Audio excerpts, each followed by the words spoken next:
Today I'm going to talk to you just a little bit about pyrosequencing. It's also known as sequencing by synthesis.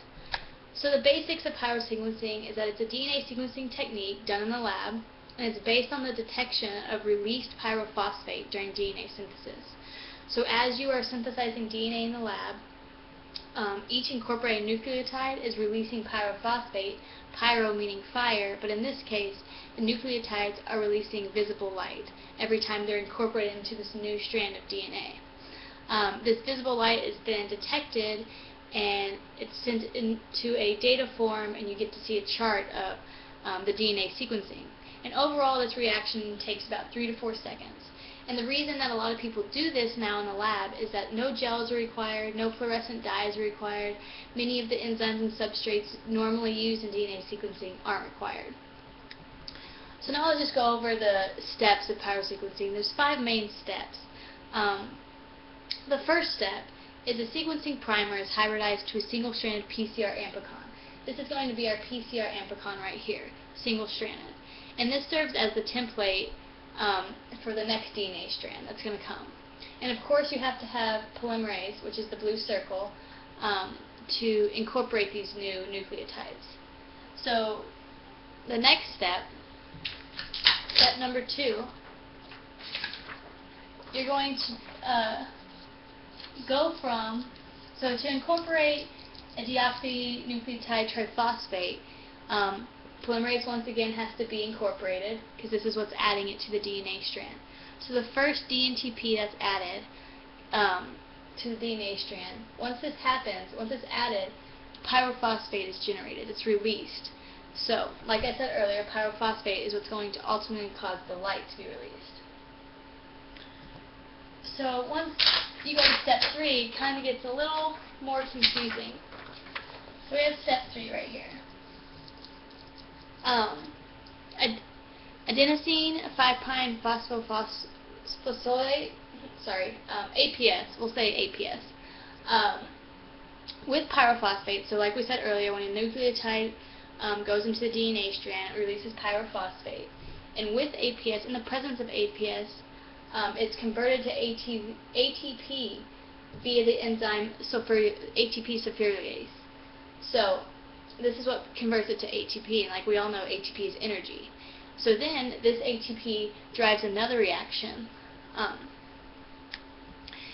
it's in the presence. To convert ATP to light, you have to have the enzyme luciferase.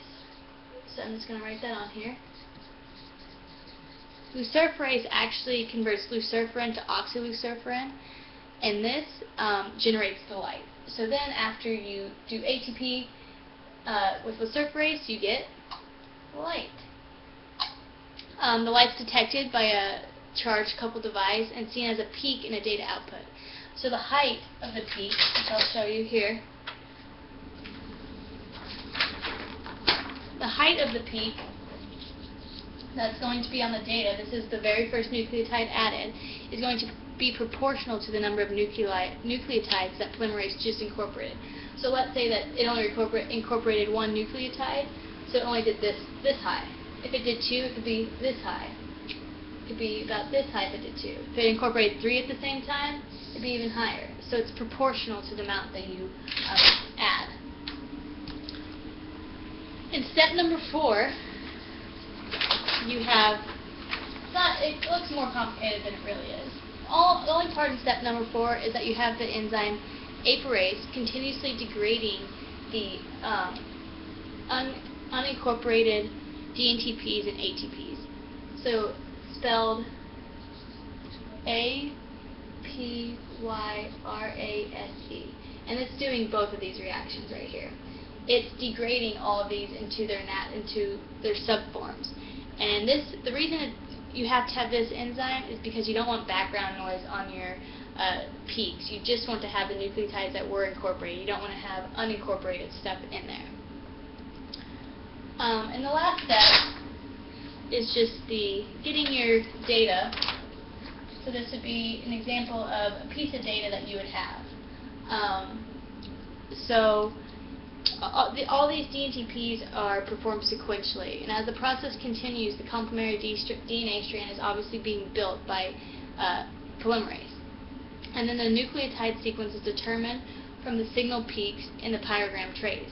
So as you can see, these small peaks only represent one nucleotide. So this peak represents guanine, this cysteine. But these larger ones represent two guanines, so guanine, guanine. And then you can see how it goes. So this is how it's detected, how you determine the nucleotide sequence. You might be wondering what's the point of pyrosequencing? Why would we do pyrosequencing when we just have regular old DNA sequencing? Well, there are several applications of pyrosequencing. It is a relatively new form of DNA sequencing, but there are advantages. For example, we can do genotyping of single nucleotide polymorphisms. In this, each allele combination will give a specific pattern of light, so the light's being detected, and you can variate a homozygous dominant person from a heterozygous just by looking at these peaks, very simply. Another advantage is you can do mutation detection, and it's kind of the same basis. You have just variations of patterns. You have a solid pattern represent this gene. This is what this gene is supposed to look like. This is the pattern it's supposed to look like. But with mutations, if the peaks are different, the light that was detected was different, this indicates the appearance of a mutation in an individual. A last advantage or an application for pyrosequencing that I'll mention is microbial typing. Pyrosequencing is being used for rapid typing of a large number of bacteria, yeast, and viruses. You can actually not only type what kind of bacteria or virus it is, but the specific strain of that bacteria. So that's always an advantage in any type of setting. Oh my